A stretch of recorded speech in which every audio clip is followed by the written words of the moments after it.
VBN. 자, 반갑습니다. 주식전쟁 유튜브 구독자 여러분들, 단타장인 전문가입니다.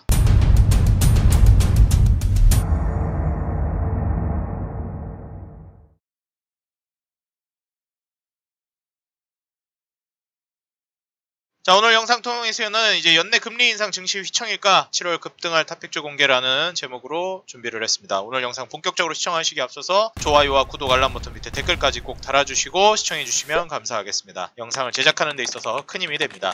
그리고 제가 우리 구독자 여러분들을 위해서 100% 무료로 운영하고 있는 어플 단타사냥꾼 어플이 있습니다. 무료로 운영하고 있고 무료 추천주 그리고 산업분석 시황, 장전시황, 장마감 시황까지 모두 올려드리고 있고 이슈 분석까지 해드리고 있기 때문에 아마 지금 현재 증시를 한눈에 살펴볼 수 있고 그리고 거기에 더불어서 섹터 분석까지 하고 있고 거기에 따른 이제 산업 분석을 자세하게 해드리고 있기 때문에 여기에 대해서 무료로 이제 정보를 제공받으실 수 있는 어플이니까 무료 다운, 무료 자료 정보를 받아가시기 바라겠습니다. 플레이스토어나 앱스토어에 이제 그 단타사냥꾼이라고 입력을 하시면 다운받으실 수가 있으니까요. 우리 구독자 여러분들을 위해서 운영하는 어플이니까 모두 도움받아가시기 바라겠습니다.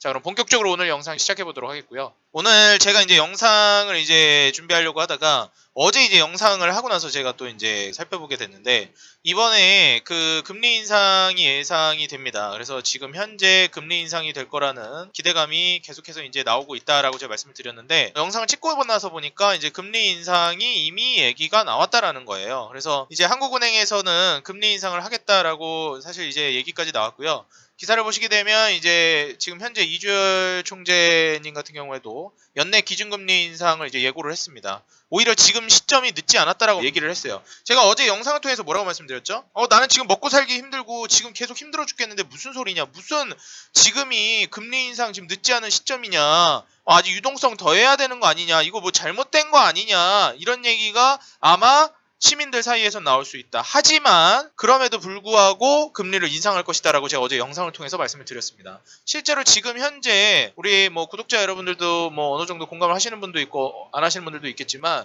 그만큼이나 이제 앞으로 더욱더 이 소득 격차 그리고 이 부의 양극화가 훨씬 더 이제 심각해질 거라는 거죠. 저 현재 홍남기 같은 경우에도 금리 인상되면 가계 기업 부담 커진다. 이거 고민 필요하다라고 했는데 지금 한국은행은 입장이 다르죠.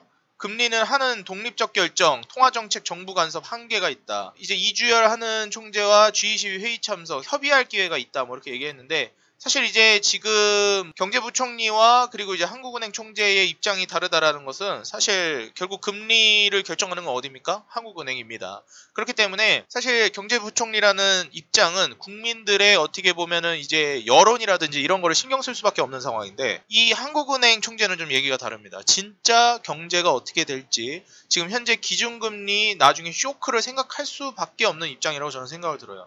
그래서 이건 어디까지나 제 개인적인 생각인데 사실 이제 이 한국은행 쪽에서 저는 내리는 결정이 결과적으로 나중에 어떻게 될지는 나중에 결과론적으로 얘기가 나오겠지만 조금 더 맞지 않나라고 저는 생각을 합니다. 물론 지금 여론은 안 좋아질 거예요. 근데 실질적으로 나중에 더 큰 쇼크가 올 가능성도 있고 미국이 금리 인상을 하기 전에 선제적으로 먼저 올려놓지 않게 되면은 사실상 이제 외국인들의 자본이 빠져나갔을 때 투자금을 회수해 나갔을 때 이제 우리나라에서 돈이 빠져나가는 거기 때문에 사실상 경제적으로 더 큰 쇼크가 올 가능성도 있다라고 봅니다. 사실 여기까지 생각하고 있는 국민이 몇이나 될지 모르겠지만 금리 인상한다라는 얘기 이제 여론이 그냥 단기적으로 금리 인상을 하게 되면 일시적으로 부동산이라든지 뭐 주식이라든지 여러 가지 이제 자산들의 가치가 한번 쇼크가 올 수 있기 때문에 거기에 대한 우려를 하고 있는 건데 사실 그런 단기적인 거에 우리는 매몰되어서는 안 되거든요. 장기적으로 우리나라 경제가 살아나는 거에 집중을 해야 된단 말이죠. 그래서 이 가격적인 부분이나 부동산 가격, 뭐 그다음에 뭐 주식 가격, 증시 이런 거에 좀 신경을 써서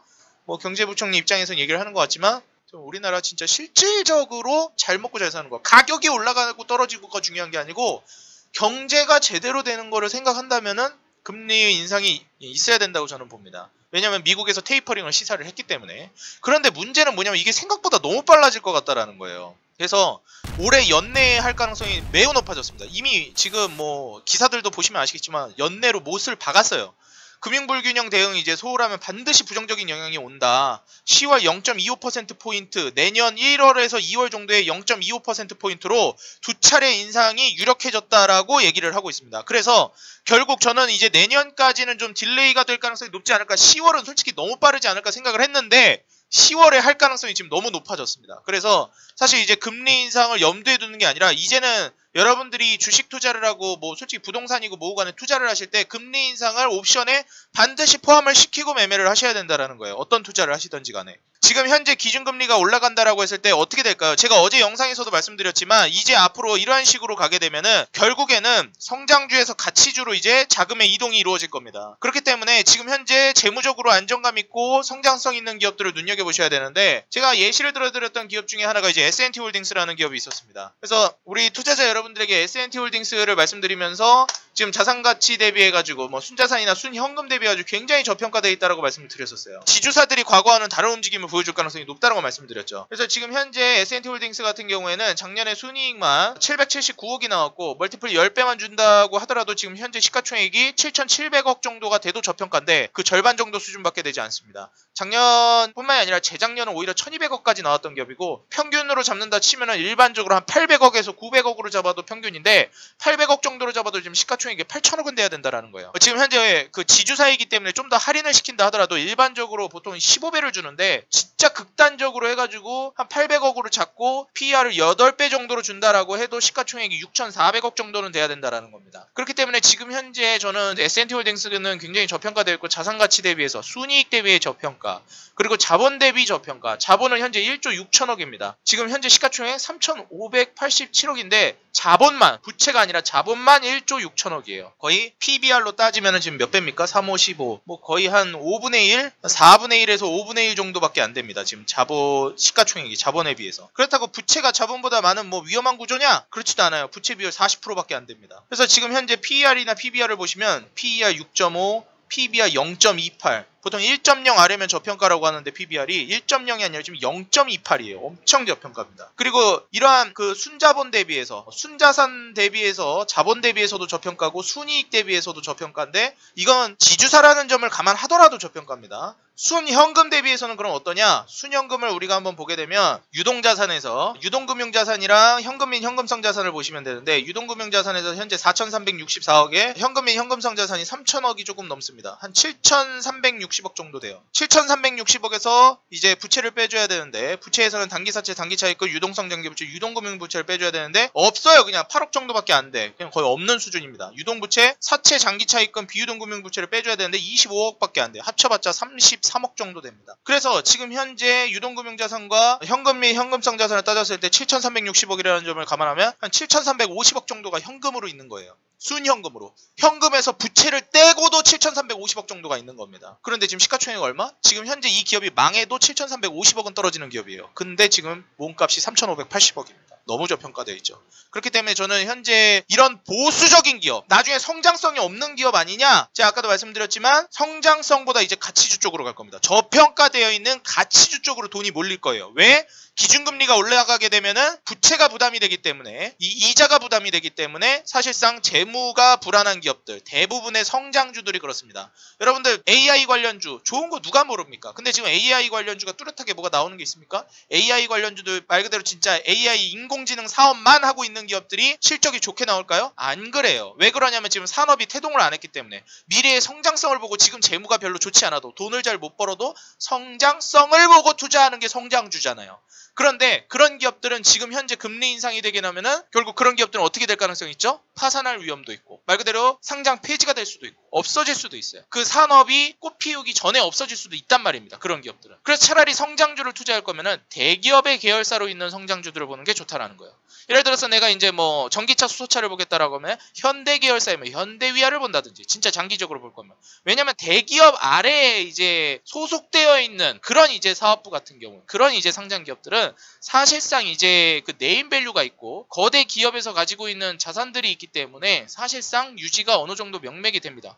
거래라든지 이런 거를 꾸준히 명맥을 이어줄 수가 있기 때문에. 그런데 사실상 이제 독자적인 기업들인데 이제 성장주인 경우에는 이제 정말 위험한 시장에 올 수가 있어요. 금리 인상이 가능성이 너무나도 뚜렷해졌기 때문에. 증시 일시적으로 쇼크 올 수 있습니다. 근데 제가 항상 말씀드리지만 증시에 신경을 쓰지 마세요. 증시 쇼크에 신경 쓰지 말고 이렇게 시장이 흘러갈 것 같으니까 여기에 투자해야 되겠다라는 거에 포커스를 맞춰야 됩니다. 실제로 저도 이제 여러 가지 유튜버분들이나 슈퍼개미분들의 유튜브나 아니면 이제 다른 영상들도 많이 참고해서 보고 공부하는 스타일인데 뭐 실제로 제가 이제 그 슈퍼개미 김정환이라고 하시는 분도 제가 자주 이제 영상 찍으시길래 좀 보고 그러는데 그분 같은 경우에 이제 예전에 인터뷰하는 걸 보니까 증시가 엄청나게 떨어졌는데 그때 당시 이명박 정부에서 이제 자전거 도로 실시하겠다라고 해가지고 자전거 관련주 올라가겠네 해서 삼천리 자전거에서 뭐 몇 배를 먹었다고 영상에 지금 본 기억이 나요. 사실 이제 증시가 무너져도 자전거 도로를 깔면 자전거가 오를까요 안 오를까요? 오르죠. 이건 증시랑 무관한 거예요. 이런 거에 투자를 하셔야 돼요. 제가 지금 말씀드리는 이제 금리 인상이 하게 되면은 이런 가치주로 이동한다. 그렇기 때문에 가치주를 봐야 한다.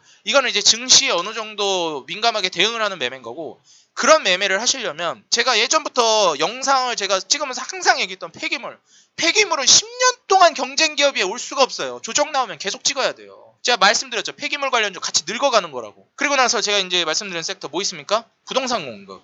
지금 우리 구독자 여러분들에게도 제가 이제 말씀을 드리지만 제가 항상 말씀드리는 거 뭐가 있습니까? 이번에 내수 중심으로 개발을 할 거다라고 제가 말씀드렸죠. 그리고 이번에 금리 인상을 할 때도 명분이 필요하다고 말씀드렸는데 명분이 뭐라고 그랬죠? 그렇죠. 경제가 살아나고 있다. 성장하고 있다가 명분이라고 말씀을 드렸어요. 근데 그 명분을 어디서 가져올 거라고 말씀드렸죠? 경제 성장률이 올라갔다라는 걸 보여줘야 되는데 그걸 어떻게 끌어올릴 거냐가 문제죠. 어떻게 끌어올릴 것 같아요? 수출도 안 되고 지금 뭐 코로나 때문에 다들 산업이 죽었는데 그렇죠. 내수 중심이에요. 인프라 투자를 할 거라는 거예요. 이거는 제가 누누이 말씀드렸지만 우리나라가 아니라 전 세계가 그래요. 전 세계가 코로나로 인해서 말씀드렸잖아요. 우리나라도 인프라 투자에 엄청난 막대한 돈을 쏟아부을 거예요.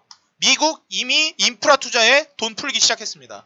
바이든 지금 미국 1,370조 원 1,370조 원 인프라 예상 협상 타결 선언을 했고 초당적 합의가 이미 이루어졌어요. 지금 여기서 이제 인프라 투자를 적극적으로 할 거고 제가 말씀드렸죠. 철강 분명히 다시 갈 거라고. 지금 중국뿐만 아니라 미국도 지금 내수 중심 인프라 투자에다가 엄청난 천문학적인 돈을 쏟아부을 거란 말이에요. 여기에다 이제 철강이 갈까요 안 갈까요? 시멘트가 갈까요 안 갈까요? 철강 가격, 시멘트 가격 더 가요. 네, 제가 봤을 때는. 원자재 가격. 철강, 시멘트 또 갑니다. 근데 제가 봤을 때는 지금 철강주가 탑픽이라고 봐요. 철강 간다고 보고요.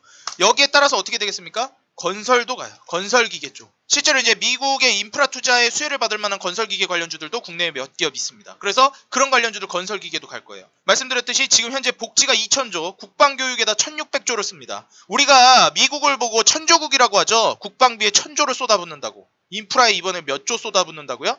2,500조를 쏟아부을 겁니다. 이제 2,000조국이라고 불러주세요. 인프라 투자에 2,000조 쏟아붓는 국가입니다. 이 2조 달러 인프라 투자인데 총 예산안이 지금 현재 이거는 2,500조 원이 이제 인프라 투자에 들어가는 거고 총 예산안은 2조 달러입니다. 한국 GDP가 1.6조 달러인데 인프라 투자에만 지금 이번에 2조 달러를 쏟아붓는다고 얘기를 했어요.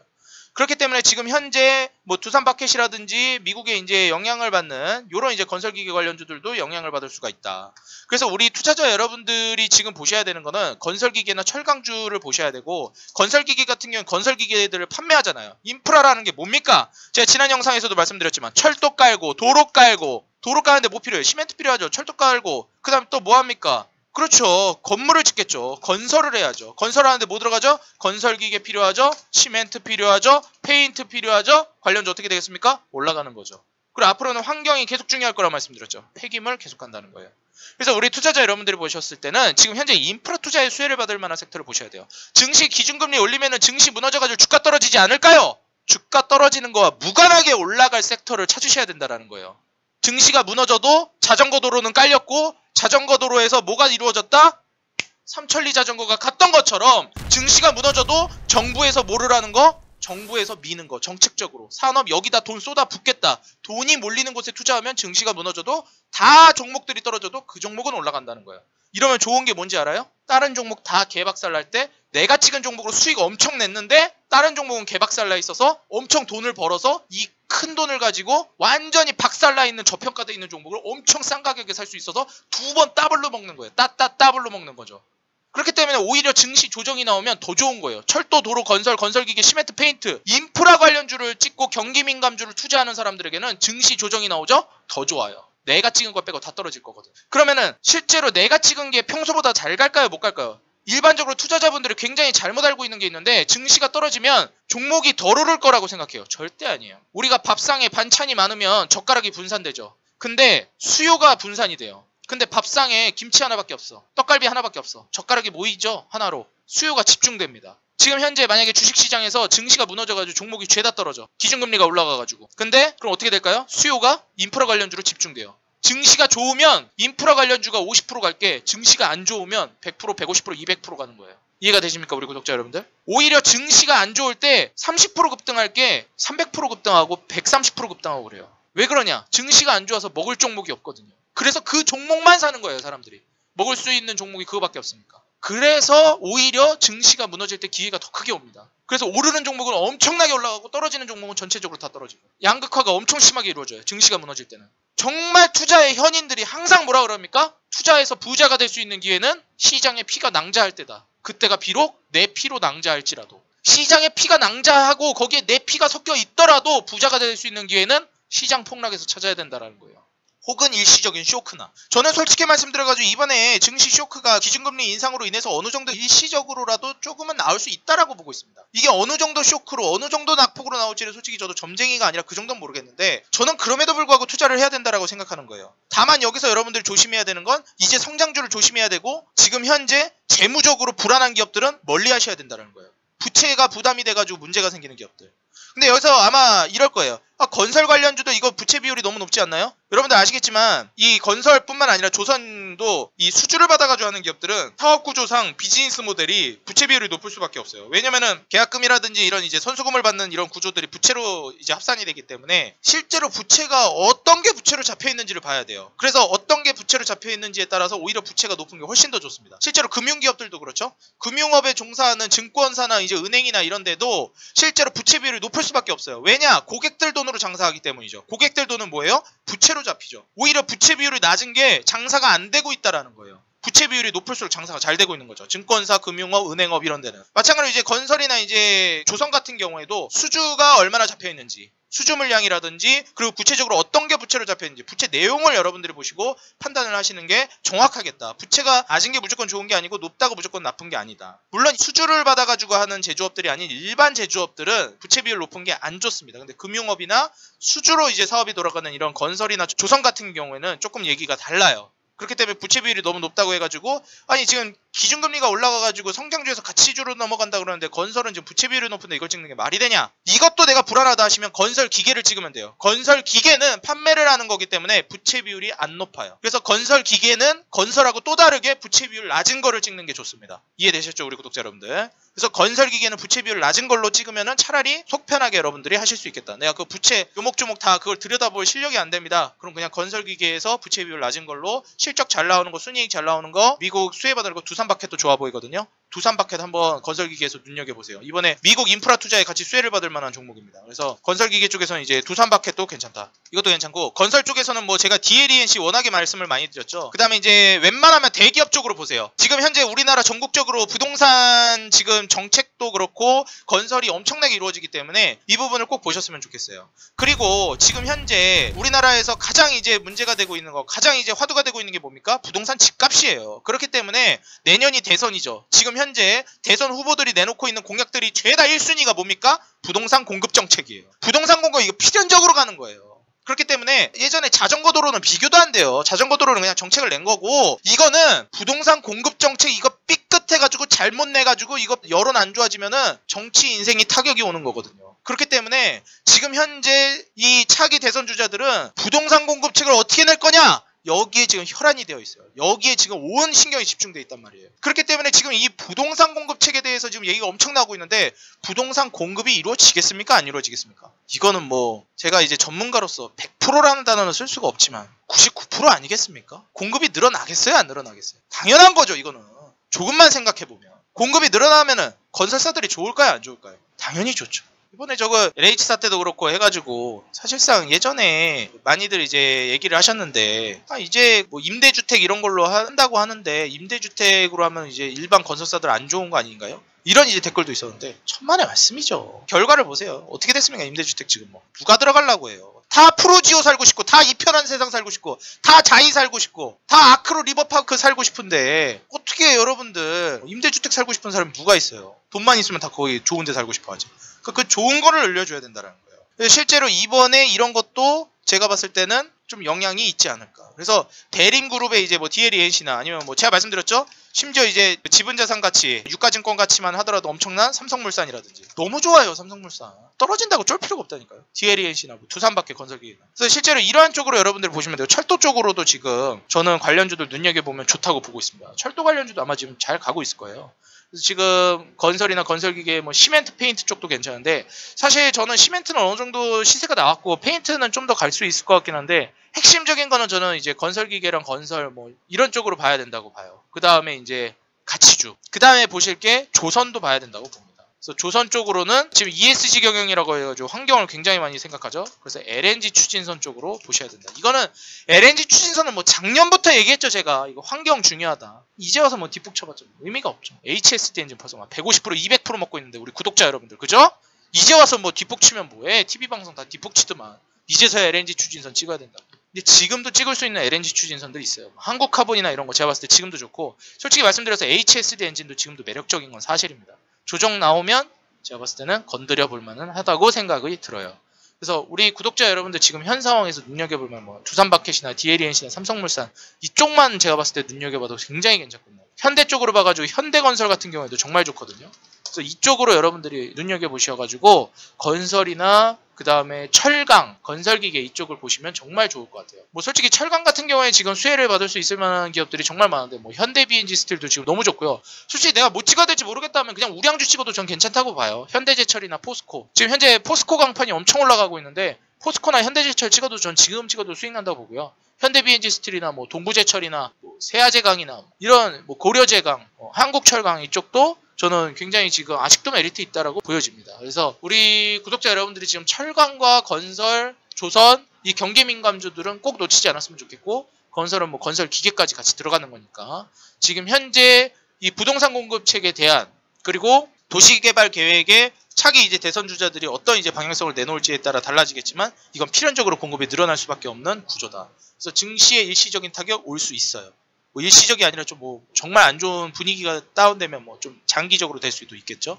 그렇지만 향후 갈 수밖에 없는 사업 비즈니스 모델을 우리는 찾아내야 된다라는 것. 그게 바로 저는 이전에도 말씀드렸던 폐기물이 그랬고 전기차 수소차가 그랬고 이번에 철도, 도로, 건설, 조선까지 앞으로 이제 차기 필연적으로 이제 상승할 만한 비즈니스 모델이라고 생각합니다. 그래서 우리 구독자 여러분들이 이러한 섹터 그리고 이러한 종목들 한번 눈여겨보시면 좋을 것 같고요. 오늘 영상 도움이 됐다 하시는 분들은 좋아요와 구독, 알람 버튼 밑에 댓글까지 꼭 달아주시면 감사하겠습니다.